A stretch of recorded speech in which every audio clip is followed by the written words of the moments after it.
emergency for the first time in about... This is Jim, and Receiving this message. We are Ken Jennings and John Roderick. We speak to you from our present, which we can only assume is your distant past, the turbulent time that was the early 21st century. Fearing the great cataclysm that will surely befall our civilization, we began this monumental reference of strange and obscure human knowledge. These recordings represent our attempt to compile and preserve wonders and esoterica that would otherwise be lost. So whether you're listening from an advanced civilization or have just reinvented the technology to decrypt our transmissions, this is our legacy to you. This is our time capsule. This is the Omnibus.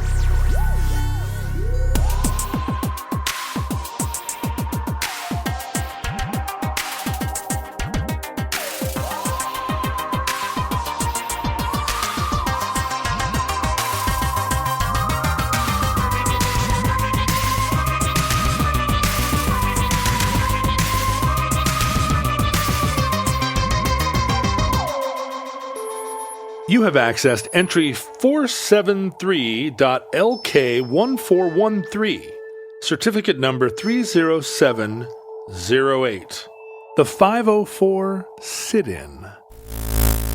We're speaking of something that goes beyond our bodies. Our priorities are not comfort. Our priorities are justice.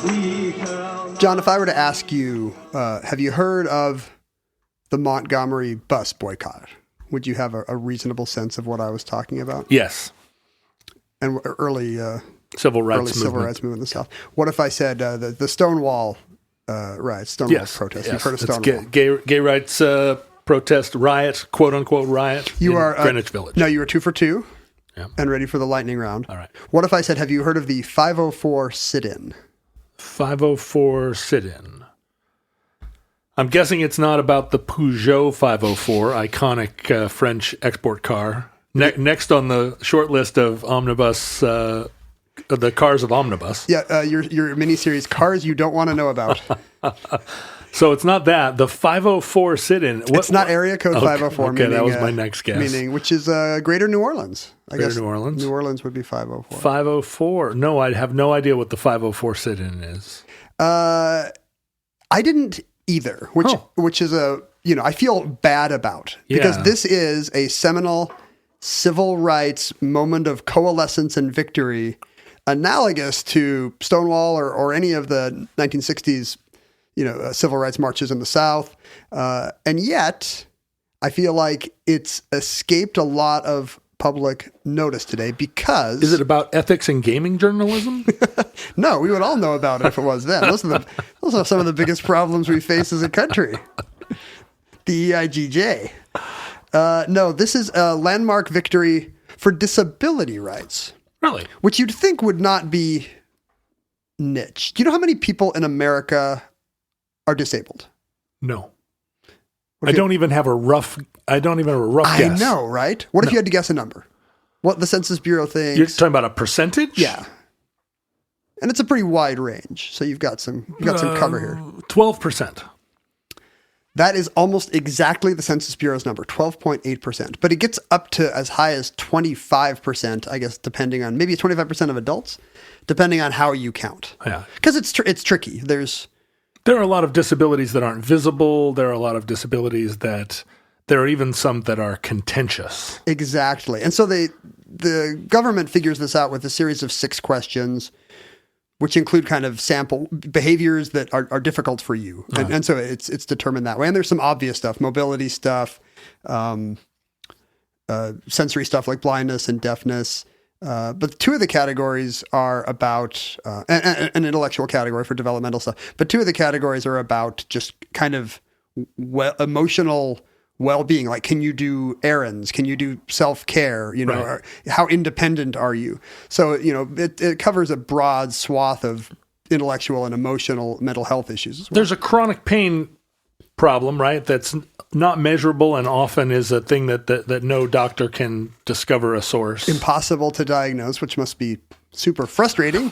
Maddening. If you have like life-changing, altering pain and nobody can, every doctor just flips up that little thing on his forehead and shrugs and says, "You got me." My high school best friend, his father was a doctor that dealt with chronic pain. And so from a young age, I heard him, express his own frustrations in treating patients that suffered from chronic pain. And it was, it gave me an insight into it pretty young that this was like devastating. And twice as devastating to not be able to not get validation for it. Well, yeah. Or what? Not validation, but to have it verified. Diagnosis even, or even a label would be nice. Right. I mean, I guess now they can start saying, here's a halo of symptoms. We still can't pinpoint the cause. But emotional disability, even more difficult to assess, I imagine. Yes. And they do so by its effects. Nobody asks you how bad you feel. Well, was it a breakup? It really is just like, can you not run this errand today? Can you not get up and brush your teeth?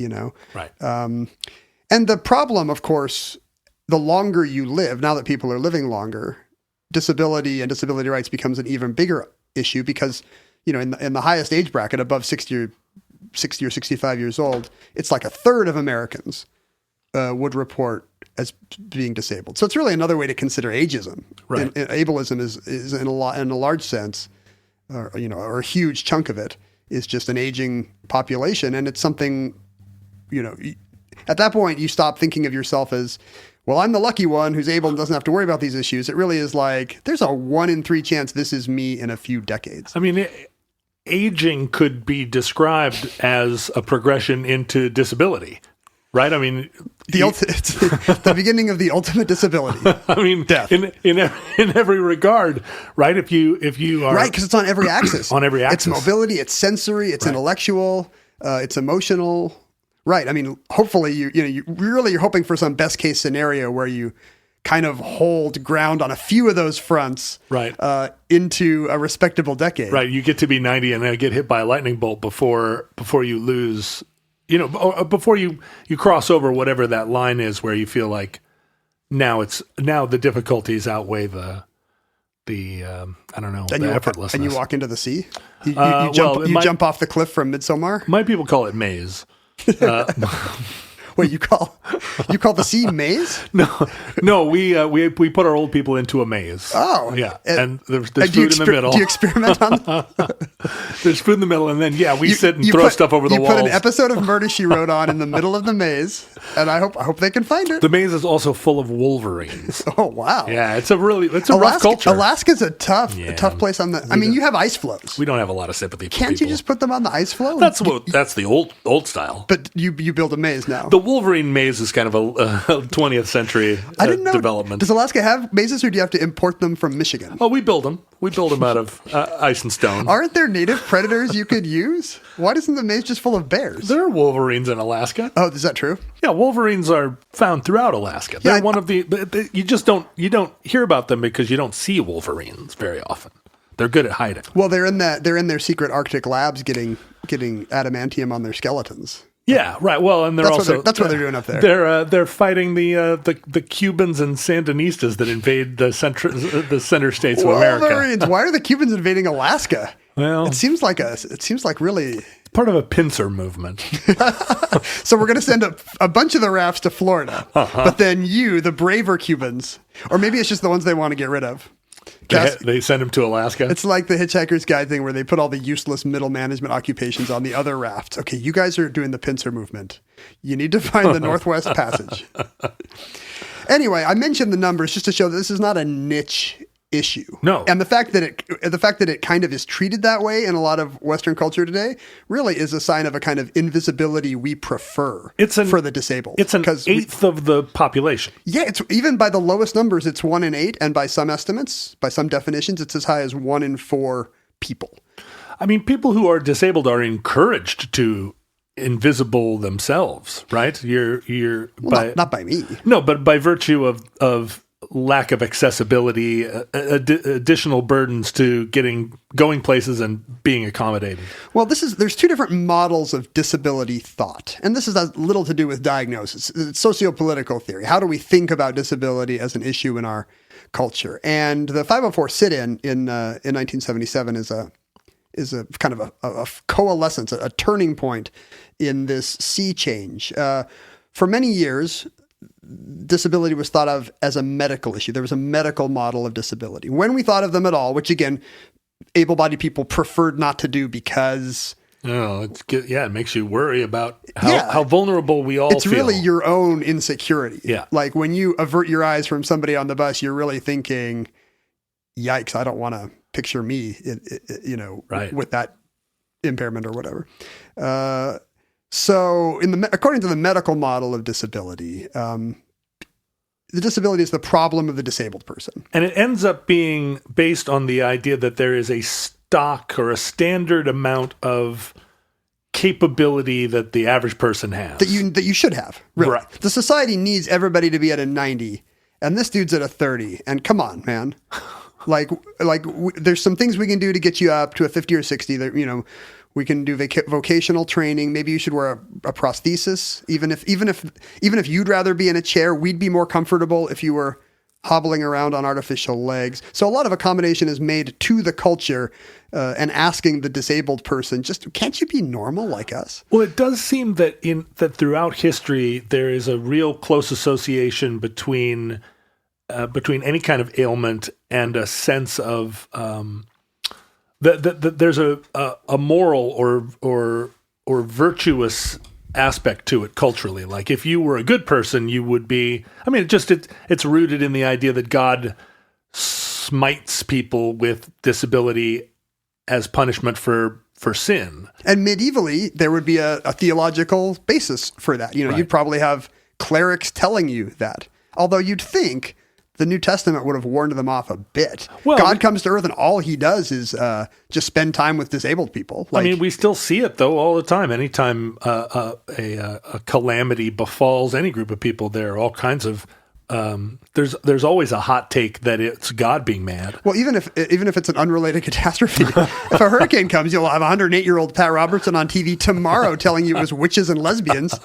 You'll be like, really? In Biloxi? Well, no, maybe the witches and lesbians were elsewhere. Well, then why did God send the hurricane to Biloxi, Pat? So that, but it's hard to understand. Reverberations are throughout our culture. Why do we still have it? Even if you asked 100 people on the street today, hey, do you think God is punishing that deaf person? I bet you could get 99 or 100 of them to say no without a second thought. And yet, well, if you go to Lourdes and look at all the crutches lined up on the wall as people have gone in and taken the curative waters and have regained the ability to walk, there's still an idea that God can relieve you of, religion can relieve you of a disability, implying that it wasn't physical. And when medical science took over from religion, really we didn't change the model. We were like, medicine's job is to remove sin. To fix, except with a knife. Forgive me, Father, for I've sinned. How long has it been since your last checkup, my son? Well, I should have come in April, Father. No, just their idea is to fix you. Yeah.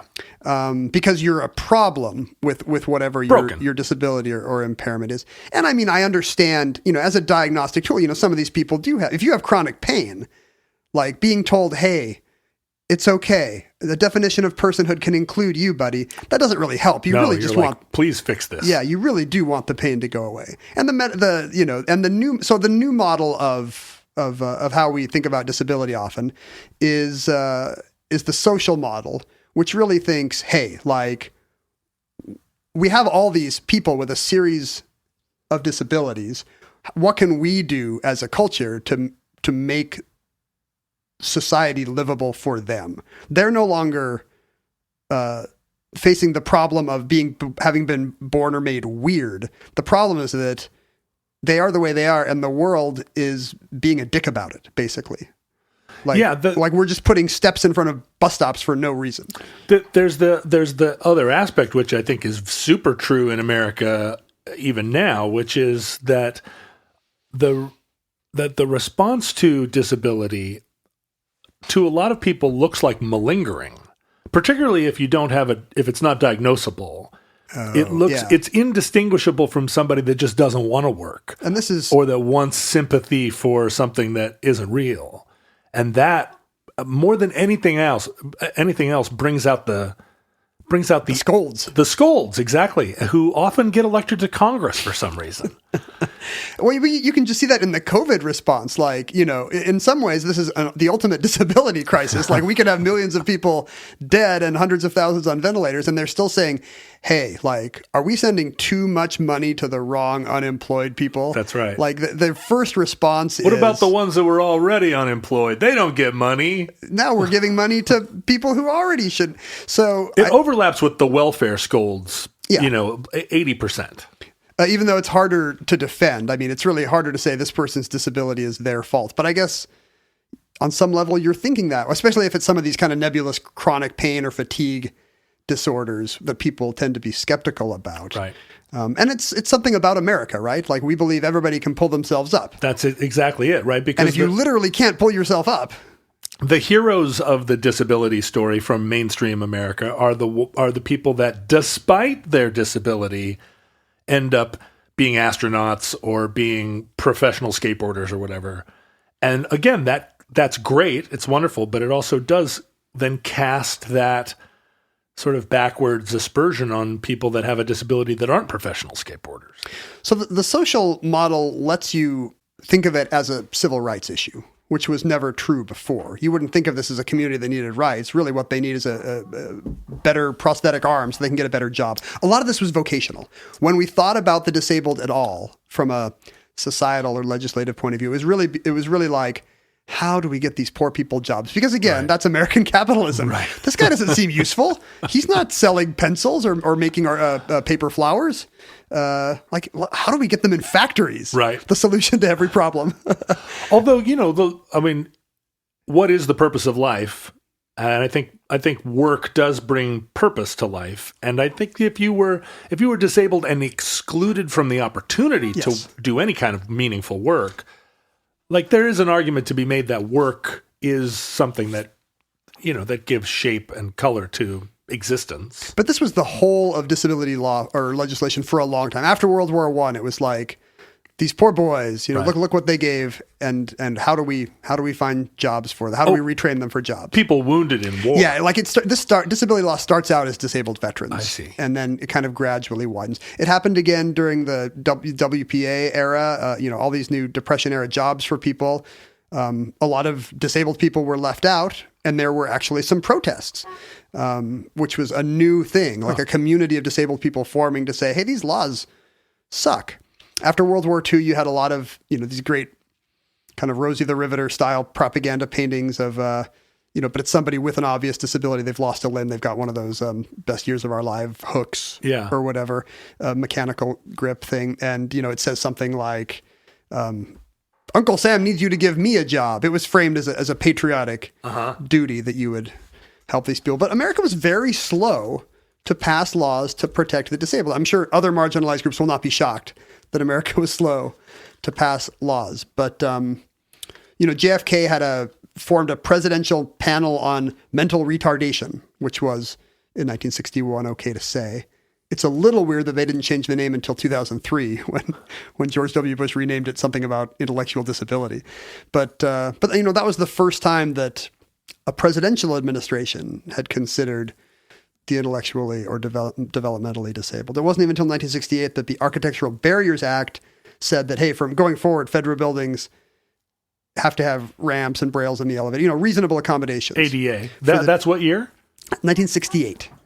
And, so we're looking back from our time, we know that the American with Disabilities Act is going to pass in the early 90s? Yeah. I think.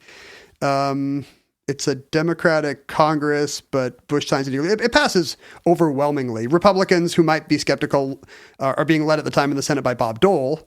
Right. Who suffers a public disability. Yeah, disabled hand, and is very public and open about it, and through his support behind the ADA.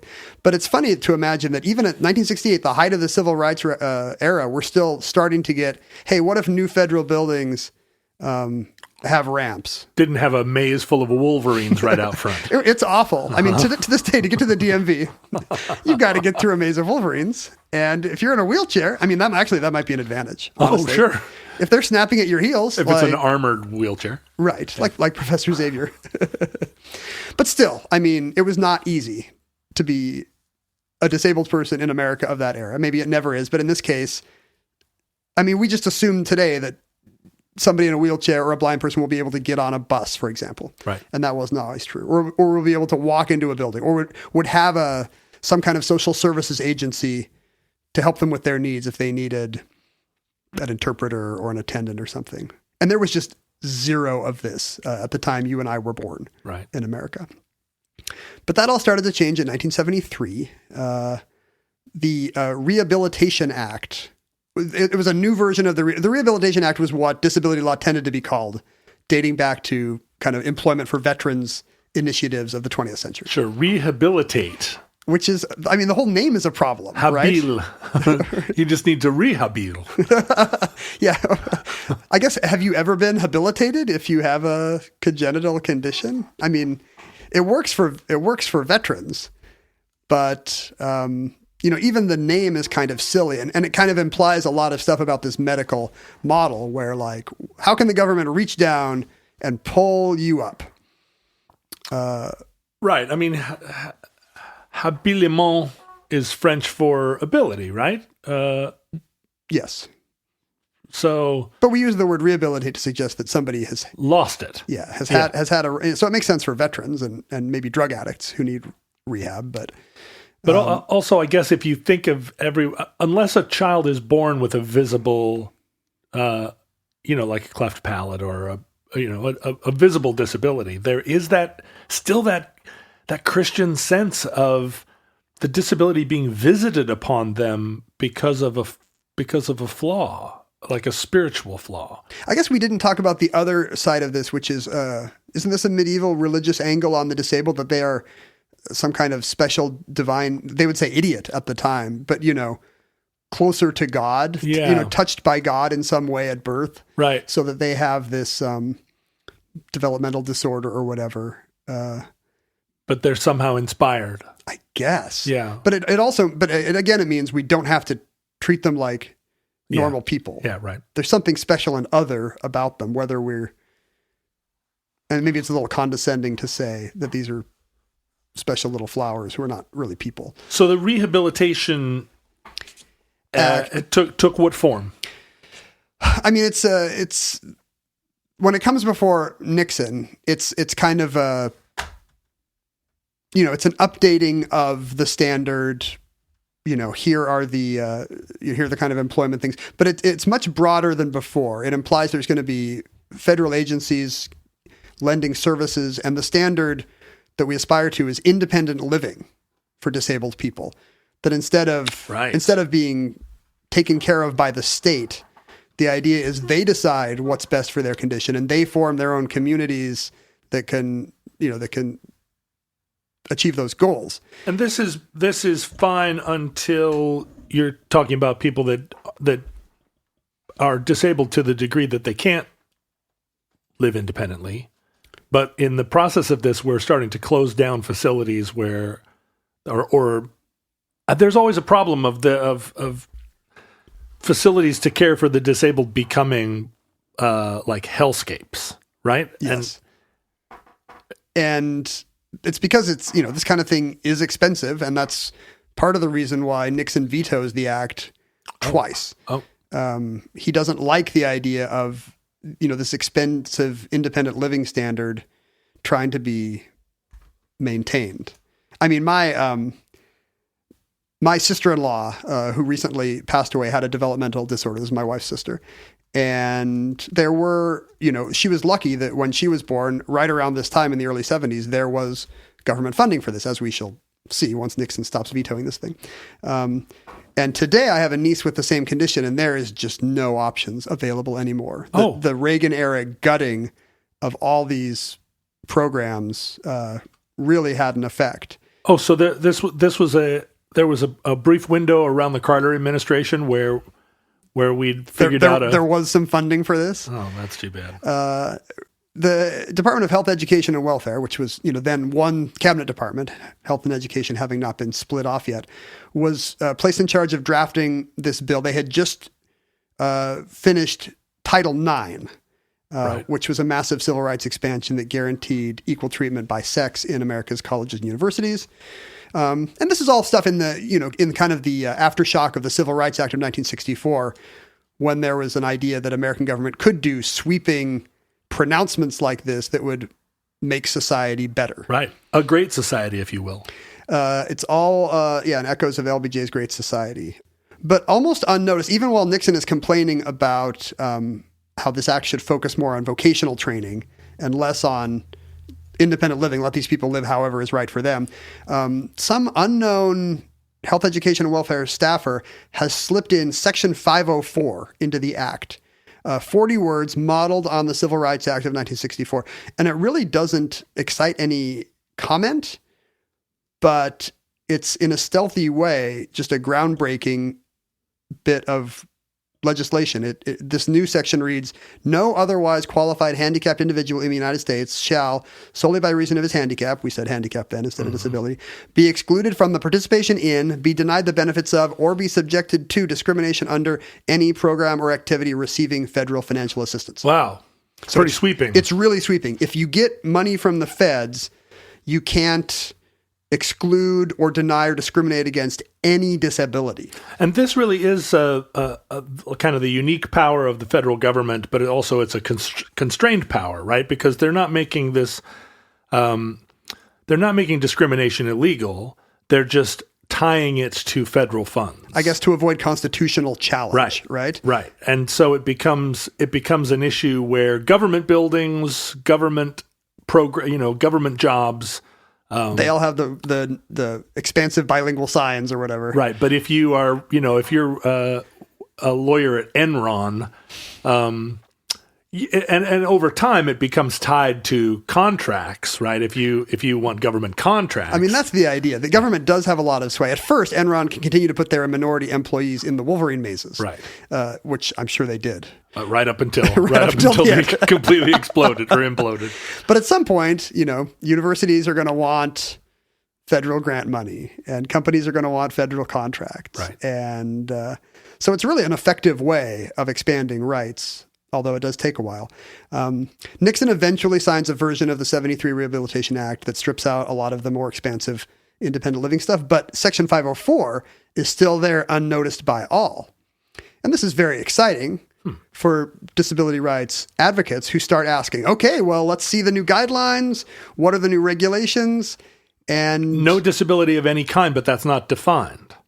Right. And there's no teeth to it right now. Right now it's just a principle. Yeah. So they're like, okay, great. What's going to change on the ground? And the department, HEW keeps saying, they're sandbagging. Nixon's HEW is replaced by Gerald Ford's department. His new health secretary is a guy named F. David Matthews, who continues to meet with these people and say, well, we need to review these. And then he takes some unprecedented step of sending it back to some Senate Labor Committee. Clearly, he does not want to start implementing the agencies and expensive regulatory stuff that would be required to give this teeth. He's just hoping that he can last out his tenure in this job and pass this buck on to somebody else. He absolutely wants to run out the clock. 2 days before the Carter administration took over, Secretary Matthews was actually found in contempt of court. Disability lawyers have been able to get district courts to issue orders for them to start observing the new law and start issuing regulation, and they just refuse. And he knows he's getting replaced in 2 days, so he's found in contempt of court, and he says, "Oh boy, what a shame." The Carter administration comes in. His new health secretary is a guy named Joseph Califano Jr., who has spoken glowingly of he's reassured disability advocates that he supports Section 504, and then he continues to stall. Oh, he got elected on a hope and change platform. Like so many... and then kept Guantanamo open. Like so many hope and change candidates, he disappointed leftists almost immediately. I'm sure his concerns are largely the same as Matthews. Where does the money come from? Yeah, he's worried about the cost. And he also cites issues of whether or not drug and alcohol addiction should be covered by these. Because, that's going to be an issue for industry if they can't if they have to treat addiction the same as they do a wheelchair. Right. Well, and this was the beginning of an era of widespread understanding that addiction was, or widespread description of addiction as a disease rather than as a moral failing. Which is shockingly recent. I feel like that's even early for that, right? Well, no, I mean, Alcoholics Anonymous always had this understanding that it was, I mean, this was this was one of the primary insights of Bill W. But getting the world to accept that nomenclature? There must have been some pushback, because me coming up in the 80s amid all the, just say no stuff, it really, to me, that emphasized the idea that addiction was a moral failing. These were bozos who hadn't said no. So, I'm not going to treat that like multiple sclerosis. Right. Well, Just Say No was a Reagan administration, scold principle. That's exactly. And I'm not saying it's bad to tell kids not to experiment with drugs. I tell my kids not to experiment with drugs. I'm texting with both Dylan and Caitlin, telling them definitely experiment with drugs. Well, but just text Uncle John while, if it gets weird. If they have to choose between, the cross stitch I put above their bed that says weed is the devil's herb. But it's just it kind of reinforced that message that everybody who's an addict is culpable and broken. We still have this problem. Yeah, I'm sure I'm not the only one who got that subconscious message. So on April 4th, 1977, a bunch of disability rights advocates have a meeting with Joseph Califano. They show up at his office at 1:30 and early days of the Carter administration. They're like, this is the first months of they got a liberal administration and a liberal Congress, and they're headed in. Yeah, Watergate has allowed even Jimmy Carter to be president. It's like back when SNL let contest winners host the show. Like Watergate had so destroyed the Republican Party that Jimmy Carter could come out of nowhere and be president.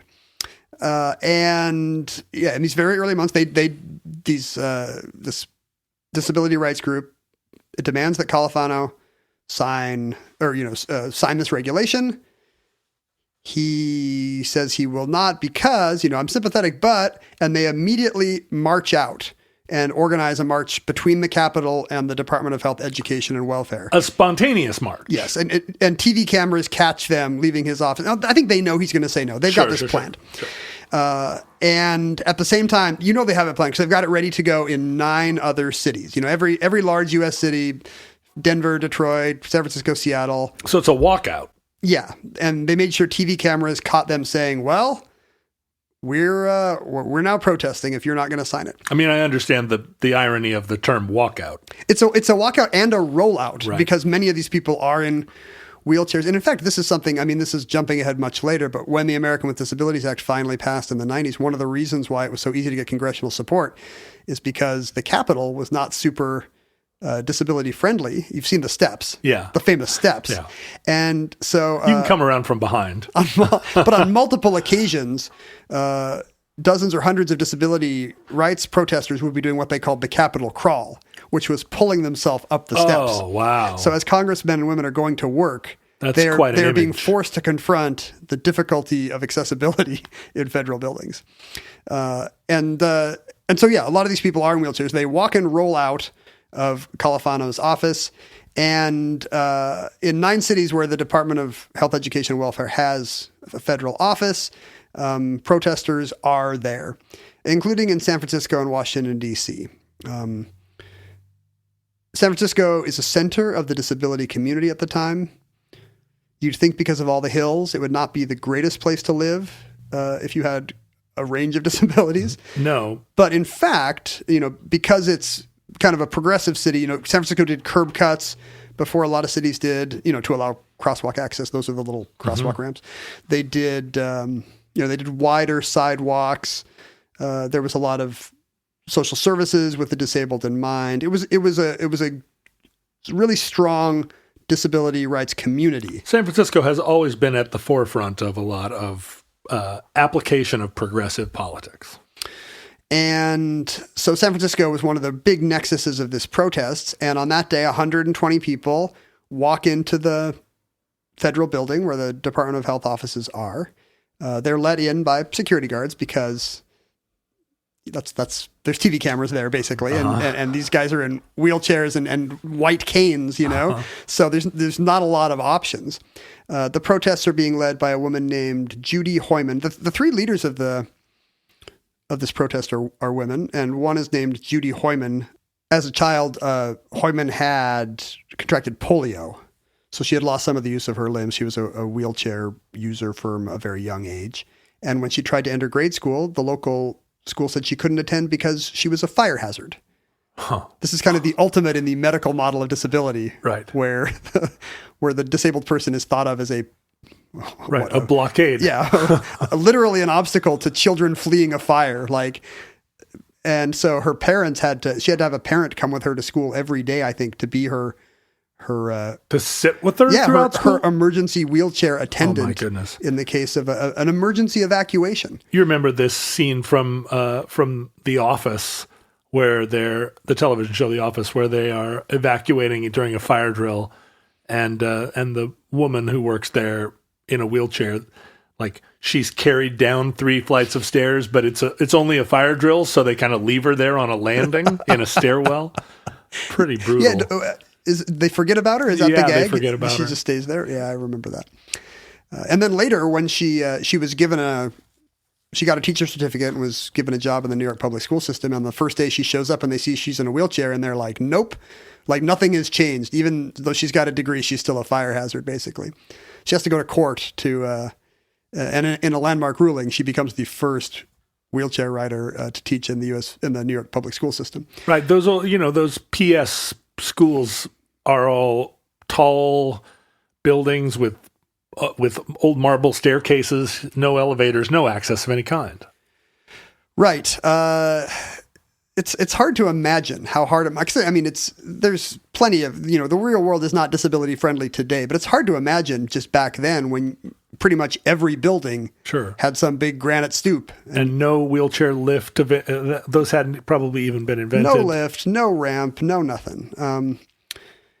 So Hoyman and 120 other protesters enter the building, and at the end of the day, most of the other protests end nationwide. But in San Francisco and in Washington, D.C., the protesters stay. It turns out that in their knapsacks, they have brought, they didn't have room to bring much. Some brought some food. Mostly it's just a toothbrush and their necessary medications. Some of them... They plan to camp out. They plan a sit-in. They're going to use the language and the tactics of the civil rights movement for this new disability rights arena, and sit-ins were quite effective. You have staked out a position, and your opponent looks awful if they try to do anything about it, right? Because you're just sitting around, and in this case, you're sitting around in a bunch of, with a bunch of wheelchairs, or a lot of them didn't have their other equipment. They couldn't bring their ventilator or their attendant or whatever. So there were a lot of unique challenges to this sit-in. Imagine many of these people rarely left home. Right. They had been, wrangled into this because of the importance of the cause, but these were not people who got out a lot. And suddenly they're asked to do a possibly weeks-long sleepover in a federal building. I don't know if you've ever spent the night in a federal building, but there's not a ton of amenities. You can imagine. They didn't. A lot of them had medications that needed refrigerators, and there was no fridge. They ended up improvising a tarp and duct tape over an air conditioner in one of the offices, and made that the medication fridge. But they're in it for the long haul. They immediately form committees to start to figure out how this occupation is going to work. Are there sympathetic people within the offices that are accommodating them? It seems like this would be a situation where most of the people working for the feds would be allies, and it was just a policy problem. Yeah, the feds left the building to them, so they're now the sole occupants of the building. The FBI is on the scene, not sympathetic, but the city of San Francisco is on the scene, and they are sympathetic. These people didn't have supplies or food, but luckily, the city of San Francisco starts donating. Sympathetic employees start donating air mattresses. The Salvation Army donates cots. They don't have food, so they're reliant on the community for that. And luckily, one of the protesters is a guy named Brad Lomax. He's in a wheelchair with MS, and he is a member of the Black Panthers. He and his attendant, Chuck Jackson, also a Panther, are there. And the Black Panthers are great at feeding people. So this is what happens. Every day, a bus crosses the bridge from Oakland bringing meatloaf and fried chicken and salad and rolls, like a delicious home-cooked meal for the protesters. And I'm kind of tempted to join the Black Panthers just for the food. It sounds delicious. Just live in Oakland and don't have enough food. The Black Panthers will. Do you think if I'd moved to Oakland in 1970?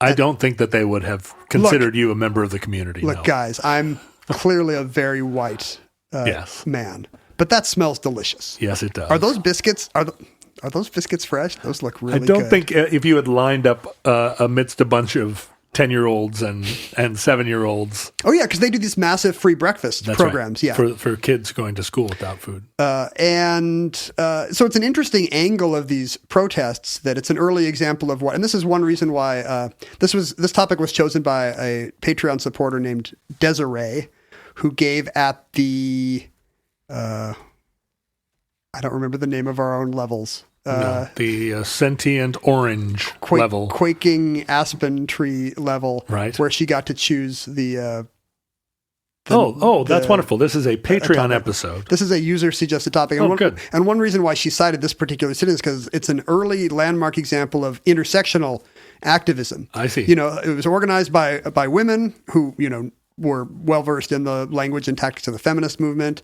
It was in San Francisco, so there were LGBT members of the protesters. The Black Panthers were feeding them recognized lunch. a common cause. Yeah. So Joyce Jackson, one of the leaders of the protest, was an African-American disabled woman. So like the ultimate in intersectionality. I don't know if she was gay or straight, but she's doing really well. 3 out of 4. It's a really tough. It's a tough ask for 120 disabled people to have to be in an unfriendly federal building for weeks. I mean, 120 people just sort of rolls off the tongue, but when you really picture 120 people in a place with no facilities for office them. building, they're washing each other's hair in the restroom sink. That's bigger than YMCA camp. It's a lot of people Yeah. in a place with no room for them. And so they have to learn to help each other. The deaf people have not brought their interpreters, for example. A lot of the paraplegic and quadriplegic the people living with paraplegia and quadriplegia have not brought their attendants. Sure. So, committees form like, hey, if you turn her over at night, you're blind, she can read to you the next day. So, people are exchanging duties and figuring out how to kind of form a self-reliant community, which is pretty cool. But it takes a serious health toll. I've read accounts of the protesters. Many of them were just popping sleeping pills just to try to get a bit of sleep because they did not have sleeping sanitation must have been incredibly difficult, right? Yes.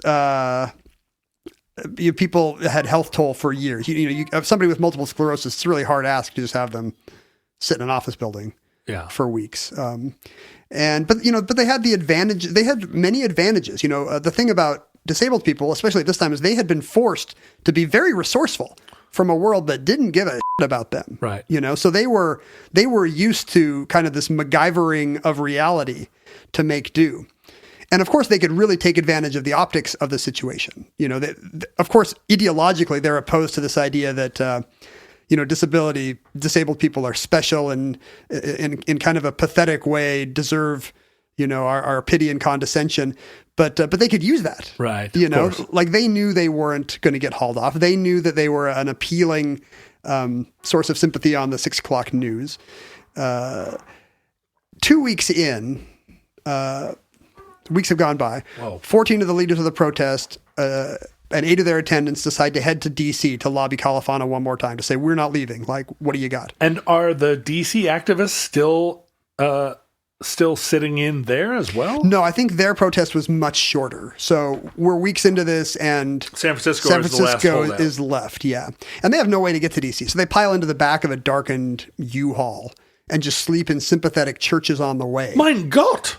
I know. Well, like, how do you get a bunch of people in wheelchairs to across the country? They just didn't have a lot of options. Have you ever ridden across the country in the back of a U-Haul? I have ridden across the country in the front of a U-Haul once, and it was bad enough. Yeah, I have ridden long distance in the darkened back of a U-Haul? Is this like saving money at the drive-in? Yeah. Was the rental cheaper if they pretended you were hidden in the under the hutch? No, it's the Henry Rollins problem. Like you've got a bunch of music stuff you need to get from hither to thither, and there are too many of you to fit in the cab, and so you're young and you're like, I'll ride in the back, and then you regret having made that offer. I thought the Henry Rollins problem is if somebody offers you a beer and you have to kick their ass. No, the Henry Rollins problem is if someone wants to pay $20 for a ticket to see your show, you can only accept $5 because the other 15 is filthy lucre. I see. It's immoral. Yeah, immoral. I see. Or you accept the whole 20, but you only claim to have accepted 5. You accept the 20, but 15 goes to Ticketmaster. Oof. Once the leaders are gone, law enforcement thinks this is it. We can end this protest now. The FBI cuts their phones. They resort to tactics like to try to turn the protesters against each other. They call in a fake bomb scare in hope that they can briefly get them out of the building and then be like, haha, no tag Lock backs. the door. Yeah. Oh, wow. It's really the FBI's playing dirty. But come on. Don't they know the rules? Not our own Federal Bureau of Investigation. Luckily, that was the worst thing that the intelligence community ever did. Did the bomb scare not work? Did the protesters laugh it off? The protesters only became more like now they were laser focused on their one mission. You know, now that they know they've got people on the boots on the ground in Washington D.C., they know their only utility is to stay put. Right. So they become laser focused on not moving an inch. And as you said, you know, local officials are likely to be very sympathetic. And so the city of San Francisco, once the FBI cuts the lines, installs new payphones because they can, you know. So you got kind of a jurisdictional battle going on. Interagency combat. And so in D.C., meanwhile, the leaders of the movement are staking out Califano's affluent suburban home. They're trying to confront Jimmy Carter at church. He's having to sneak out the side of his Baptist congregation because otherwise he's going to face people in wheelchairs with signs. Large protests are happening at Lafayette Park across from the White House every day, the place where Bush found it so hard to buy crack. Sure. You may recall. Often filled with protesters. Now it's disability rights protesters.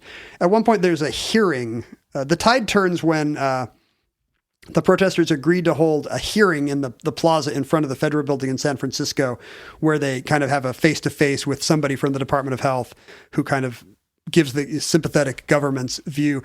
But the guy makes the mistake of saying that the Rehabilitation Act goes too far, and what they're hoping for is separate but equal. And I think he uses the words separate but equal. And I don't know if you know this, John, but in a civil rights context, Kapow. Should you or should you not use the phrase separate but equal all the time? I do not believe that separate but equal is the phrase you're looking for. It doesn't have a great historical pedigree.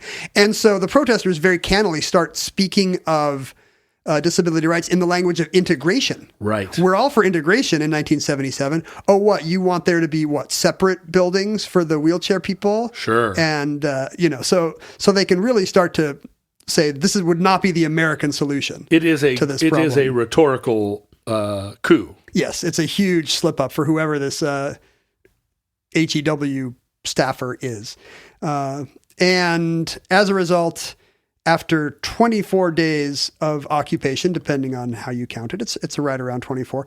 On April 28th, 1977, the Department of Health, Secretary Califano, agrees to sign the Rehabilitation Act unchanged. So now the secretary was where the buck stopped. This was not a thing where I have to imagine that in the Oval Office, this conversation is happening. Was it really?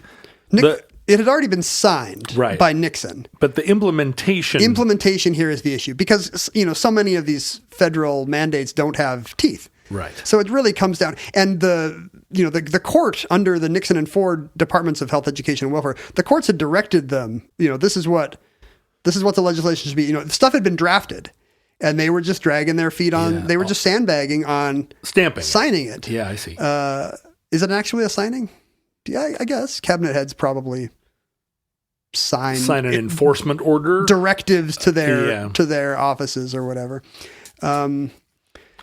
So the protest works. 24 days of these guys in this uncomfortable building, washing each other's hairs, and a real community does form. It's the beginning of a disability rights movement because these people have now all taken care of each other. You know, they've been singing together at night. There's one particular elevator, which I guess is very popular for romantic interludes. Hello. Come on, John. It was a federal building in 1977 in San Francisco. Are you kidding me? You think there'd never been? You think there'd never been anything going on in this supply closet before? Those stairwells are full of people humping. Yeah, so many children had been conceived already, I'm sure, in that building, but especially during the protest. You know, so a real community had formed of people feeding each other, caring for each other, and crucially, it really turned. You know, today we speak of disability rights normally. We think of them as kind of one of these groups of marginalized people that you think of when you index such things. You know, we don't discriminate by gender. We don't discriminate by race or religion and nowadays we always include, you know, and now you include sexual identity, and now you always include disability when you think about that list. And that was just not true before. Disabled people were thought of as, it was a matter of charity. Yeah. It was a matter of rehabilitation. We should be nice to them and try to find them things to do. It was never thought of in constitutional terms, like what are their human rights? Sure. It's easy to see any group of people as an aggregate, and in that aggregate, you rob them of their individuality, right? And any one person, I'm sure that all of the people involved on the foot dragging government side, you know, they know someone with a disability that they think of as an individual, but when they look at a group of 150 people with disabilities, they just think of them as a kind of a type that needs sympathy, you know, where sympathy and care is enough or would be sufficient, right? And I've sad to say, I noticed this in myself. You know, I noticed that kind of baseline discomfort around people with intellectual disabilities, or, you know, somebody in a wheelchair. You know, you have this immediate reaction like, oh, well, that's different from my baseline idea of a person. But my friend who's in a wheelchair, like, I immediately, as soon as you're friends with someone, that goes away. Yeah. You know, Mindy's sister-in-law who had developmental disabilities, I never had any discomfort with her because, well, that's somebody I know. It really is a weird kind of one of the good ones phenomenon where as soon as you know someone in the marginalized group, you're like, well, not Jeff. We have a lot of listeners and fans in our community that suffer from a variety of disabilities. Or I'm not even sure if suffer is the term of art anymore. You don't say suffer anymore. You say live with. Live with a whole, you know, like the whole complement of additional challenges. Because it's a really broad spectrum, as we've said. And and over the course of years of podcasting and being in bands, you know, my fans generally kind of self-identify. You know, they let me know because I think it's like visibility is important, and so there is a tendency, I think, now when people are having, at least in my case, having fan interactions with people that have additional challenges, they let you know, and it's really helped me, I think, over time. First of all, understand the breadth of people that are consuming my media, but also, you know, it's not just a question of modifying your language. It's a question of just rethinking privilege for one, and but also, just that thing that you're describing where the otherness becomes threatening or discomforting. Yeah, what is it? And then, but just taking that away and realizing, like, oh, there are people that are listening to our program right now that are having a very different experience of life, but that doesn't make me uncomfortable. That's one of the great things about life, I guess. My good friend Eric Hawk is in a wheelchair and is the lead guitar player of Portugal the Man. And if you watch Portugal the Man, who are an enormous band, and the fact that their guitar player is in a wheelchair it's just visually striking. You wouldn't have you wouldn't have expected. Of course, I don't think that you have to be mobile to play guitar, but apparently you did, because you're so surprised when you see it. And he's such a rock star and an incredible guitar player, right? So, but it remains, and he reports all the time hearing just getting letters and comments from people that are like, "Are you okay?"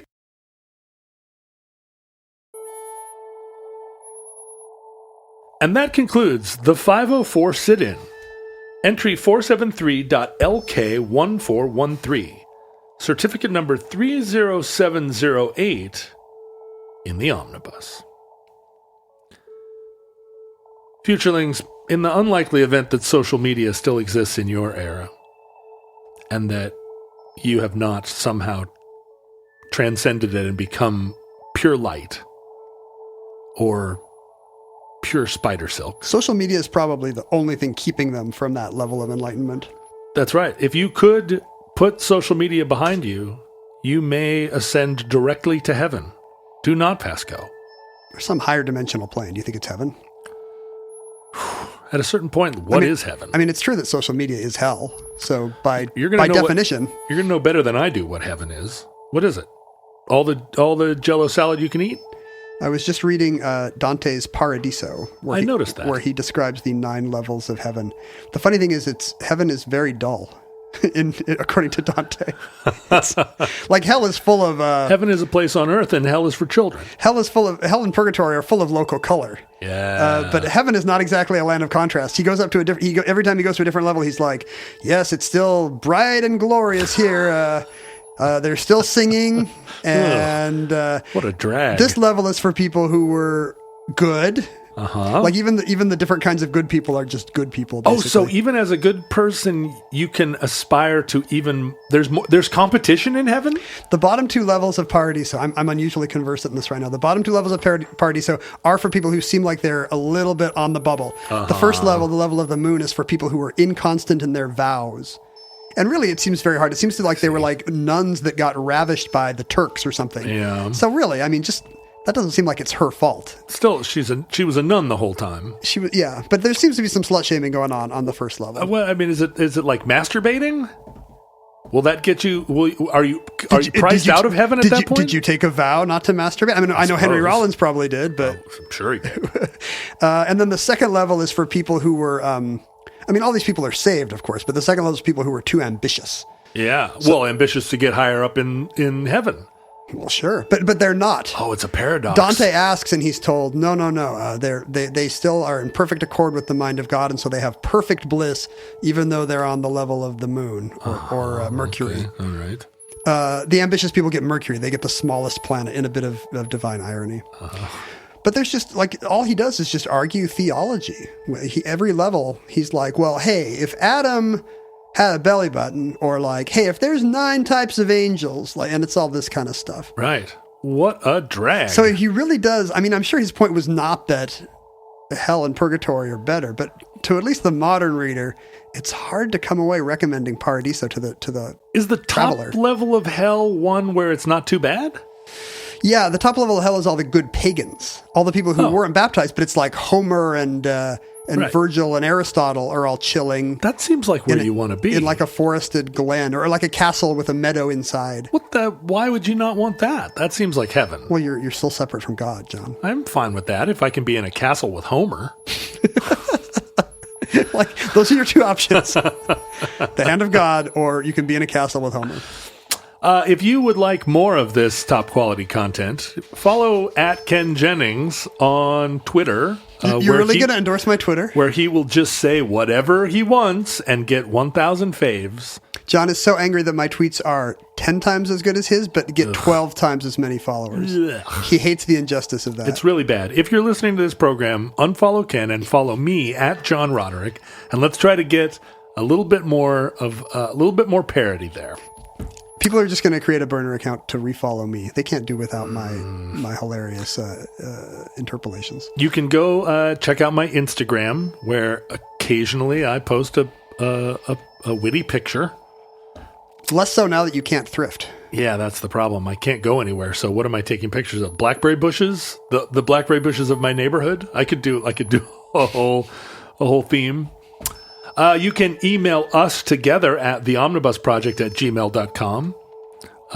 And if you put any praise for Ken in the top line, he won't read any further down into the email. So praise me early, alienate him, and then put his praise later on. Don't you think I'm likely to stop reading? Right. Well, how do I get you to tell me the praise, to share my praise with me? I will always send you praise. It just hasn't happened yet. Yeah. You can go to the Futurelings page on Facebook. That's a place that you could praise us or criticize us, I guess, if that's what you're into. We have been criticized on that page before. I don't recommend it. You can send us things, wonderful things, or questionable things. We got our first poster tube in the mail. We did, and it's full of pretty sexy material. Our friend Steven is a photographer in LA, and he sent us Toasty Cakes. Toasty Cakes. You may know him on social media. And he sent us a lovely Chateau Marmont photo he took. Which I will print and or frame. And a typewritten letter on... This is kind of your trademark, Chateau Marmont Stationery. Yeah, I use that for my notes. He says he has a box full of Walter Mondale campaign pins, but he didn't send those. Well, I want those. But he also sent us a picture of like a naked girl. Some of the sexy models he photographs. Yeah, but they're beautiful prints. They're like on photographic quality paper. I'm definitely going to use at least one of those. He's not some as an sleazy artwork. guy. He's an art photographer. Of the beautiful female form. Yeah. And hotel signage, apparently. I feel like one of those signs may go in like the hall of my house, and one of them may go in one of the back rooms. Oh, the sanctum, the inner sanctum? The inner sanctum. Do you have... I'm sorry you took that Henry Rollins vow then. Yeah. Do you have... he sent us two $2 bills. Do you want one of these? What was of course I do. What was the significance of the $2 bill? Did he, in his long letter, did he explain? It's in the postscript. I wrote this in early December, but I'm finally wrapping it up in March. I see that cash makes JR giddy, so here are a couple of $2 bills. Yeah. May they bring you both good luck in these strange times. Nice.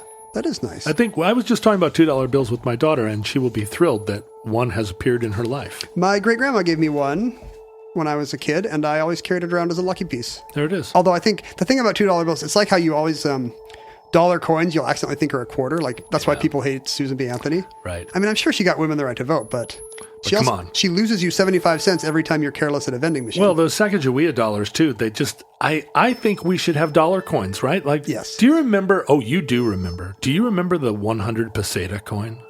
From Spain? Yes. Yeah, why? Well, it was thick. Yes, I like the thickness of it. It was small but thick. It was only probably the size of a nickel, but it was like... It was thick with two C's. It was thick and it had writing on the edge. Yeah. And that coin was so sexy. I wanted American dollars to be like that because 100 pesetas it just felt like real money.